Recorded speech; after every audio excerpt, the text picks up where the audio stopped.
বন্ধুরা, আজকের বিষয় দ্য সাইকোলজি অফ মানি 6 শিক্ষা। বিশিষ্ট লেখক মর্গান হাউসের লেখা দ্য সাইকোলজি অফ মানি বইটির বিশ্বের 50টি বেশি ভাষায় অনুদিত হয়েছে। টাকা মানুষের জীবন ও জগৎকে কিভাবে পাল্টে দিতে পারে এই বিষয়ে লেখক সেই বিষয়ে নানা মনস্তাত্ত্বিক ব্যাখ্যা ও বিশ্লেষণ করেছেন। এবং সেই বিষয়ে আমার প্রথম পয়েন্ট, ভাগ্য বনাম ঝুঁকি। ভাগ্য এবং ঝুঁকি হলো পরস্পরের ভাই বোনের মতো। বলা হয়ে থাকে ভাগ্য হলো আজব কারিগর।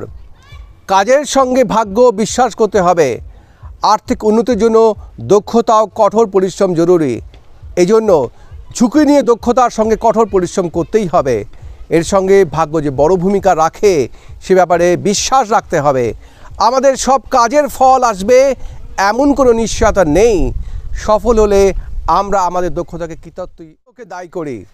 বাস্তবতা হলো ব্যক্তিগতভাবে আমাদের মধ্যে কেউ কেউ অন্যদের তুলনায় বেশি ভাগ্যবান। পয়েন্ট নাম্বার 2, কৃতজ্ঞতা প্রকাশ করুন। অনেক মানুষের স্বপ্নের চেয়ে বেশি সম্পদ থাকা সত্ত্বেও তারা কৃতজ্ঞতা প্রকাশ করে না, আর সম্পদ না থাকায় হাউতাশ করে।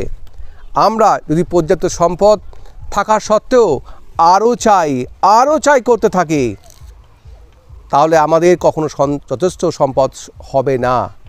বেশি পাওয়ার আমাদের সন্তুষ্ট করবে না, বরং বেশি পাওয়ার লোভে সব কিছু হারানোর ফাঁদে ফেলে দিতে পারে।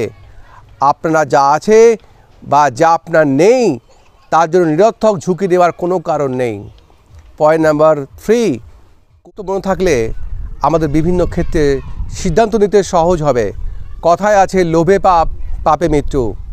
লোভ আবেগপ্রবণ সিদ্ধান্ত গ্রহণ এবং অত্যাধিক ঝুঁকির দিকে প্রচারিত করতে পারে। তাই ভারসাম্যপূর্ণ দৃষ্টিভঙ্গি বজায় রাখা সাফল্যের জন্য গুরুত্বপূর্ণ। আমি পরবর্তী অধ্যায়ে আমি আলোচনা করব এবং অবশ্যই পরবর্তী 3টি পয়েন্ট আমি নেক্সট পর্বে যাচ্ছি বা অন্তিম পর্বে দেখাবো। অবশ্যই আমার চ্যানেলটিকে সাবস্ক্রাইব করুন, ডান দিকে বেল আইকনে প্রেস করুন। থ্যাংক ইউ, ধন্যবাদ।